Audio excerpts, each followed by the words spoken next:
vamos a ver todo lo que es médula espinal, que más o menos ya lo vimos. Vamos a ver también lo que son las meninges. ¿Sí? ¿Qué son las meninges? Bueno, justamente, vamos a ver primero, bueno, la definición, que nos vimos. La definición de meninges son un grupo de membranas que rodean a la médula espinal y al encéfalo, es decir, el sistema nervioso central, y que básicamente tienen la función de proteger las estructuras que forman el sistema nervioso central. A ver si puedo poner esto por acá, por acá. Bueno, fíjense, cuando hablamos de meninges, hablamos de láminas de tejido conectivo que rodean el sistema nervioso central. Esas láminas básicamente son tres capas, tres láminas, de los cuales uno es la dura madre,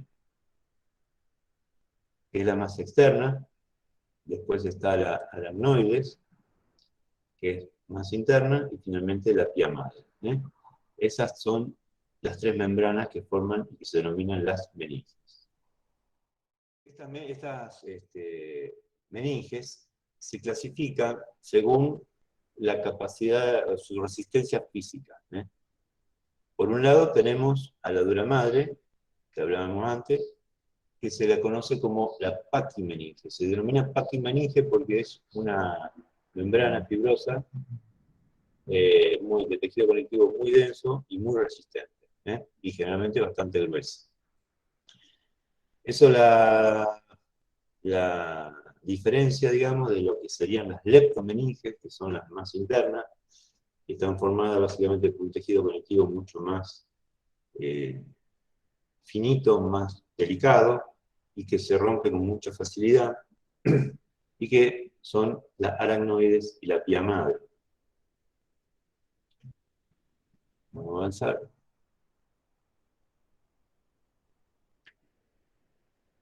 Hay otra forma de clasificar a las meninges, que es según su ubicación y según lo que recubren. Es decir, la parte de meninge que se encuentra dentro del canal vertebral, que está en relación con la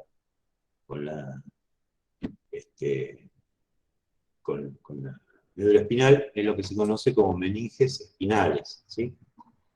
Las mismas meninges, que son la dura madre, la aracnoide y la pia madre, continúan dentro de la cavidad craneana, recubriendo y protegiendo el encéfalo, y se las puede denominar como meninges encefálicas. Bueno, de alguna manera, eso mismo lo tenemos representado acá. Vamos a ver ahí a nivel del foramen magno, no sé si ustedes lo ven, hacia el interior de la cavidad craneana, la misma meninge que la dura madre, supongamos esto rojo, que recubra el encéfalo, desde el foramen magno hacia caudal, se continúa como meninge espinal. O sea, meninge encefálica y meninge espinal. La separación es el foramen magno.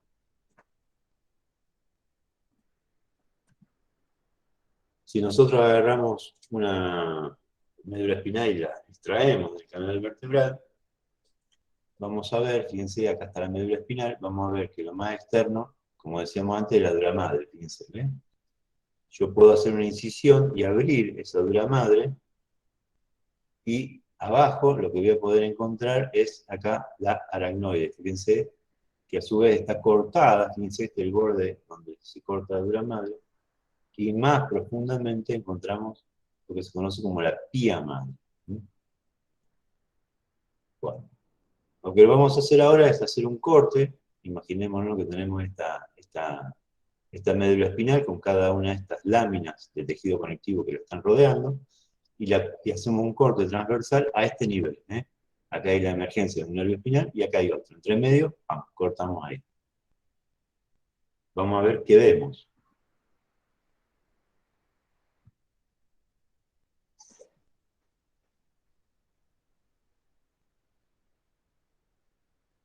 Cuando hacemos el corte, vamos a encontrar lo siguiente. Fíjense, todo esto gris que hay afuera es el hueso que forma la vértebra. La lámina, el arco de la vértebra, perdón, el arco de la vértebra, la apófisis espinosa acá atrás, y el cuerpo vertebral acá.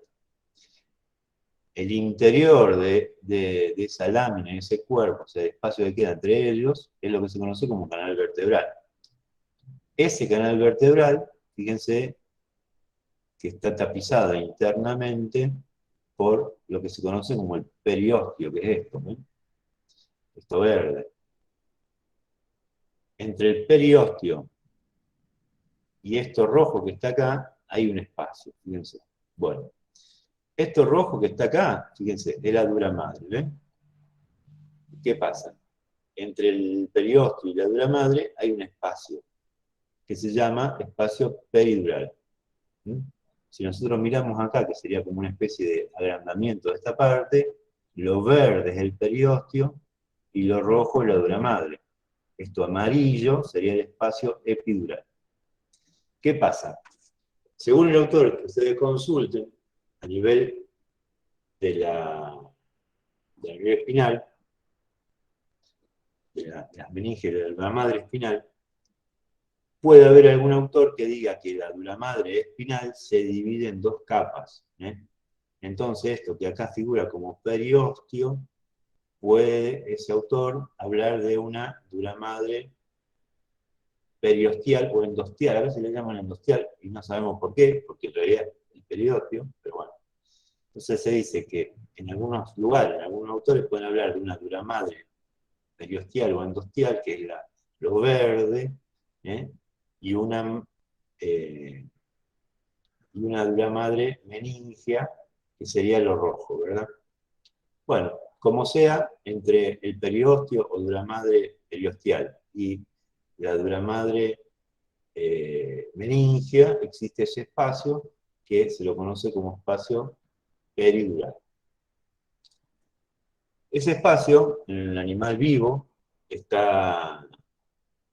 tiene un contenido, básicamente, ahí lo que hay es tejido adiposo, y también se encuentran los senos venosos espinales, que son venas, que tienen un recorrido más bien tortuoso y se anastomosan unas con otras, y forman un plexo, se llama plexo venoso, perdón, no seno venoso, plexo venoso, que rodean prácticamente a la médula espinal dentro de ese espacio epidural, y también funciona junto con el tejido adiposo que contiene este espacio como elementos protectores del tejido nervioso que está acá adentro. Bueno, hablamos de la dura madre a nivel de la espinal, a nivel del canal vertebral. Entonces, esa dura madre dividida en dos partes, y hay un espacio epidural. Profundamente, cuando nos dirigimos más hacia la profundidad, encontramos lo que sería la aracnoides, que es la otra meninge más profunda. Entre la dura madre y la aracnoides, fíjense que ahí está agrandado, hay también un pequeño espacio que se denomina el espacio subdural.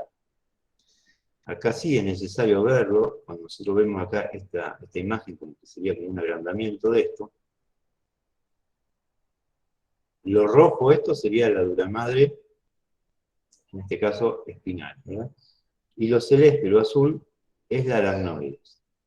Si ustedes se fijan, entre la aracnoides y la dura madre, en esta figura de acá, donde estoy marcando con la flechita, no hay espacio. El espacio es muy delgado o no existe directamente. Existe, pero es virtual. ¿Por qué? Porque es muy finito, por lo tanto se denomina un espacio capilar. Hay una muy, muy, muy delgada, fina capa de un líquido ceroso, que lo que hace es que permite que el interior, es decir, la aracnoide, se desplace y se pueda mover y desplazar respecto de la dura madre. De tal manera que cuando el animal dobla la columna o la extiende, el movimiento ese haga que no se desgarre la médula espinal. Y la aracnoides está apoyada sobre la dura madre, justamente, ¿por qué? Porque debajo, más profundamente de la aracnoide, hay un espacio que se denomina espacio aracnoideo, que contiene un líquido que se llama líquido cefalorraquídeo. Ese líquido cefalorraquídeo siempre está a una determinada presión. Entonces, ese líquido, como está representado acá con esta flecha, al estar a presión, expande hacia cada uno de los lados ese espacio subaracnoideo y hace que la aracnoide en un animal vivo esté bien adosada, bien apoyada, pero nunca adherida a la dura madre. Entonces el espacio subdural es muy delgadito, pero el espacio subaracnoideo es más amplio. La aracnoides, la superficie más interna de la aracnoides, emite trabéculas de tejido conectivo, que de alguna manera tabican ese espacio subaracnoideo, y esas trabéculas llegan y se continúan con la pía madre.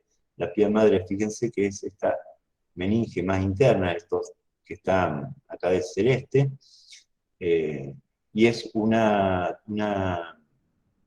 meninge que justamente rodea y está en contacto con el tejido nervioso. Esta meninge, que es la pía madre, se mete en cada una de las surcos, de cada una digamos, de las recovecos que tiene todo ese sistema nervioso, incluso a nivel encefálico, en cada uno de los surcos de ese sistema nervioso central. Bien. Vamos a avanzar. Ahora vamos a ver qué pasa con las meninges cuando yo el corte, en lugar de hacerlo, ahí donde lo hemos visto antes, acá, lo hago acá, justo en uno de estos piquitos, fíjense. Acá nosotros cuando abrimos la aracnoide, acá en este caso sería, las pincitas estas están tomando la madre y la aracnoide en conjunto. Cuando hago eso, fíjense, se forman como unos piquitos. Ven que hay como unos picos acá. Cada uno de esos picos aparece entre la salida de un nervio espinal y otro. Bueno, vamos a ver entonces la próxima diapositiva. Vamos a ver. Acá. Fíjense, cuando hago el corte ahí, lo que observo es lo siguiente. Está la dura madre, acá lo rojo, digamos, el espacio subdural, la aracnoide, el espacio subaracnoideo, y fíjense que desde la pía madre emerge como una especie de pico que conecta la pía madre, arrastra el aracnoides y se une a la dura madre. ¿Ven? A esto se lo conoce como ligamento dentado o denticulado, que es esto que está acá. Fíjense, cuando yo vuelvo a la diapositiva anterior, siempre que me deje, ahí está. Fíjense cómo la pía madre, hacia cada uno de los laterales de la médula espinal, va emitiendo esos dientes, esos picos, entre un nervio espinal y otro. A eso se lo conoce como ligamento dentado o denticular. Eso es una de las dependencias, después lo vamos a ver, de la pía madre. Bueno. Cuando yo el corte, vamos a volver atrás, a ver si se ve mejor. Que mola esto. Un poco mejor. No sé si va. Sí, está bien, perdón, ya está. Bueno, volviendo entonces a la diapositiva anterior, vamos a ver que el corte, fíjense, ahora vamos a hacer un tercer corte, pero pasa justo por donde emerge un nervio espinal.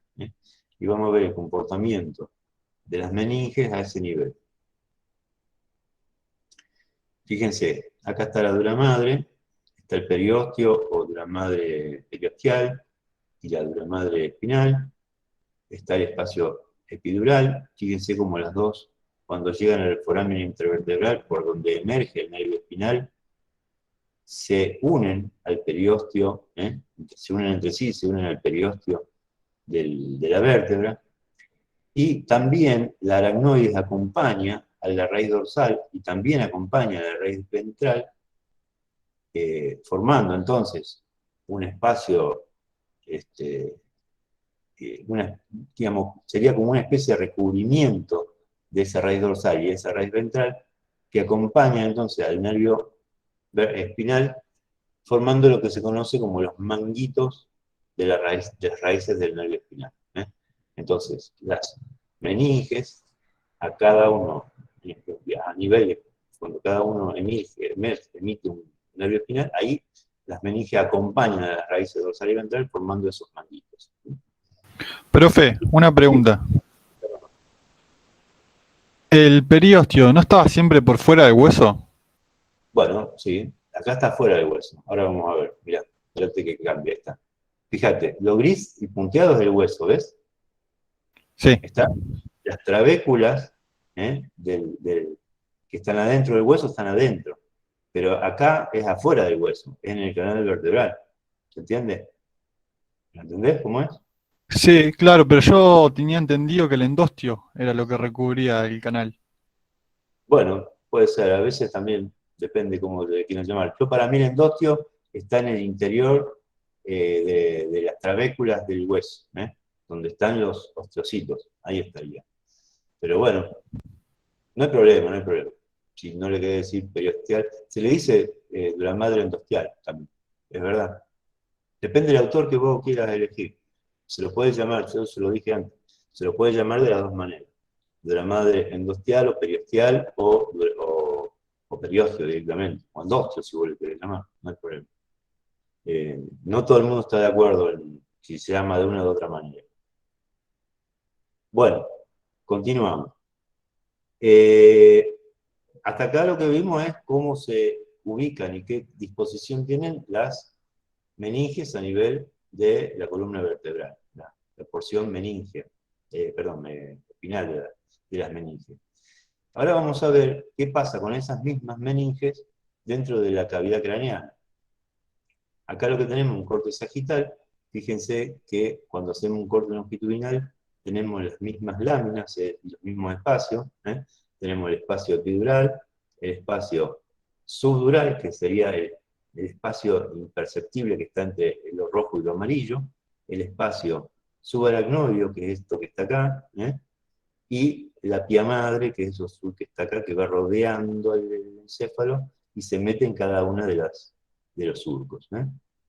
Este, la primera cosa que uno puede notar es que la dura madre, que a nivel, o que digamos el espacio, perdón, el espacio epidural que existía a nivel de raquis, desaparece cuando nosotros ya ingresamos a la cavidad craneana. Fíjense que no hay espacio epidural. Lo que antes llamábamos las dos láminas de la dura madre, se fusionan y desaparece ese espacio epidural. Sí existe el espacio subdural y el espacio subaracnoide, fíjense. Acuérdense que el espacio subdural es imperceptible, no se ve, pero existe. Cuando nosotros observamos esto, vemos que, por ejemplo, el espacio subaracnoideo tiene un determinado tamaño y en un momento determinado como que se hace más grande. Fíjense como en esta parte hay más espesor que acá. Bueno, en algunos puntos ese espacio subaracnoideo se expande, formando lo que se conocen como cisternas leptomeningias. En este caso, lo que nosotros vamos a ver acá es la cisterna magna, que sería toda esta parte, o cisterna cerebelo-medular. Fíjense que está entre el cerebelo y la médula oblonga, que es esta parte del sistema nervioso acá. Después lo vamos a ver en la próxima clase cuando veamos rompencia. ¿Qué pasa? Si yo quiero extraer líquido cefalorraquídeo, puedo extraerlo de cualquier parte. Lo que pasa es que extraerlo de cualquier parte significa que el espacio subaracnoideo es muy pequeño y yo, cuando ingreso con una aguja, por ejemplo, al espacio subaracnoideo, pero como hay algunos puntos en donde ese espacio subaracnoideo es más dilatado, es menos probable que yo lesione el tejido nervioso. Entonces, el conocimiento de estas cisternas leptomeningias me permite a mí diseñar, digamos, algunas maniobras para extracción del líquido cefalorraquídeo.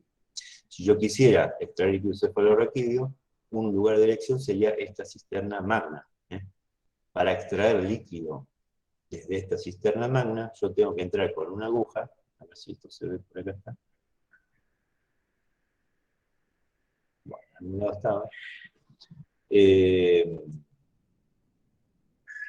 por una aguja que entre, digamos, yo pincharía entre el occipital y el atlas, y esa aguja entraría, atravesaría el foramen magno, y ahí entonces entraría a, no, porque la pantalla completa no se ve porque, viste que no funciona. Antes la había tratado de mostrarlo. Voy a intentarlo. A ver si se ve mejor. Bueno, entonces la aguja entra por, entre el occipital y el atlas, y uno trata de llegar al interior de esa cisterna magna para extracción de líquido cefalorraquídeo. ¿Qué pasa? La cisterna magna no está a nivel del foramen magno, está dentro de la cavidad craneana, entre el occipital, el cerebelo y la médula lumbar. Bueno, existen otras cisternas electromeningeas, bueno, que son la cisterna lumbar, que esa se encuentra a nivel lumbar. Ahí también se puede extraer. Lo que pasa es que en principio es más pequeña que esta, que es la magna. Bueno, como ustedes ven, el encéfalo también está completamente rodeado por líquido cefalorraquídeo, que se encuentra ubicado dentro del espacio subaracnoide. Acá de alguna manera resumimos todas estas, algunas de las dependencias de las meninges. Hasta acá la que hablamos es esta, que es la cisterna, de las distintas cisternas leptomeningeas. Ahora vamos a ver las dependencias de la dura madre, que son la hoz del cerebro, el tentorio del cerebelo y el diafragma de la silla turca, y vamos a describir una dependencia de la pía madre, que son los plexos colóreos. Los plexos colóreos los vamos a dejar ahora cuando veamos la parte del líquido cefalorraquídeo. Hablábamos de que la dura madre, una vez que ingresaba la cavidad craneana por el foramen magno, se fusionaba en una única lámina, o desaparecía el espacio epidural, y formaba una lámina de tejido conectivo denso bastante gruesa que se adhiere al hueso que forma la bóveda craneana, y en determinados momentos se hace más grueso, formando algunas estructuras que son como una especie de tabique que dividen esa cavidad craneana en algunas partes, digamos. Hay un tabique longitudinal que desde el techo de la cavidad craneana, en una posición sagital, ingresa y se dirige hacia el interior de la cavidad craneana y se ubica entre los dos hemisferios cerebrales, llegando hasta lo que sería el cuerpo calloso. Esa lámina de dura madre que forma ese tabique va desde la cresta Gallien craneal, o rostral, y, digamos, unida entonces a toda la, la estructura sagital del cráneo, y llega hacia caudal hasta que se une a la hoz del cerebelo, perdón, el tentorio del cerebelo, que es lo que está acá. A todo ese tabique, esa lámina de dura madre se la denomina hoz del cerebro. El tentorio del cerebelo es un tabique transversal que desde el techo de la cavidad craneana se mete y separa los lóbulos occipitales de los hemisferios cerebrales del cerebelo. Fíjense cómo tabica y divide estas dos cosas. Y hay una tercera cosa que se llama el diafragma de la silla turca. Desde el hipotálamo, que es una parte del encéfalo del cerebro, después vamos a ver, hay un pequeño pedículo que se llama infundíbulo y que conecta ese hipotálamo con una glándula que se llama hipófisis, que sería esto como ovaladito que está acá, y ahí estaría el infundíbulo. La dura madre, que viene adherida entonces al hueso, formando una única lámina, en ese punto, digamos, como que se divide en dos y forma una especie de cavidad que aloja a la hipófisis, y a nivel del infundíbulo, digamos que rodea ese infundíbulo y queda como una especie de orificio en esa lámina que se desprende. Y entonces cuando uno retira el encéfalo, puede ver a la madre con un orificio, que es por donde pasaba el infundíbulo. Bueno, entonces a esa parte se lo denomina diafragma de la silla turca. Bien. Vamos a avanzar a ver qué hay acá. Acá lo que nosotros veríamos, vamos volver un poquito para atrás. Acá hay una línea que marca un corte que yo podría hacer, y entonces cuando hago ese corte, eh, vamos a ver esta otra, vería esto. Acá esto gris que está acá arriba es el hueso, esta es la dura madre, fíjense, está bien adherida al hueso, y esa dura madre forma este tabique, que esto que está acá, que sería la hoz del cerebro. Fíjense que separa esa hoz del cerebro, separa los dos hemisferios. Este es un hemisferio, este es el otro hemisferio. Y esto es el espacio subaracnoide. Lo rojo sería la aracnoide apoyada contra la dura madre, que es esto más rosado. Esa dura madre, en esa hoz del cerebro, fíjense que tiene como una especie de gran vena, que se denomina seno venoso longitudinal de la hoz del cerebro. Dentro de la dura madre encefálica hay varios senos. Este es muy importante, para cuando veamos el líquido cefalorraquídeo, vamos a ver la importancia que tiene. Un seno es una gran vena que contiene sangre venosa justamente, y que no tiene válvulas. No presenta válvulas. Sí, las venas presentan válvulas, el seno venoso no. Y justamente va recolectando sangre, que después vierte hacia la circulación general. Ahora después vamos a volver sobre este seno cuando veamos circulación de líquido cefalorraquídeo. Bueno, sigamos. Esto. Esto es lo que yo les decía de la inyección. Ahí está, ¿ver? Ahí se ve. Cuando quieren extraer el líquido cefalorraquídeo de la cisterna magna, uno tendría que entrar con la aguja digamos, entre el occipital y el atlas. Ahí atravesaría, digamos, las articulaciones, atravesaría el foramen magno, y ahí entonces uno puede ingresar a la cisterna magna. Ahí está, ahora que me funciona, vamos a seguir.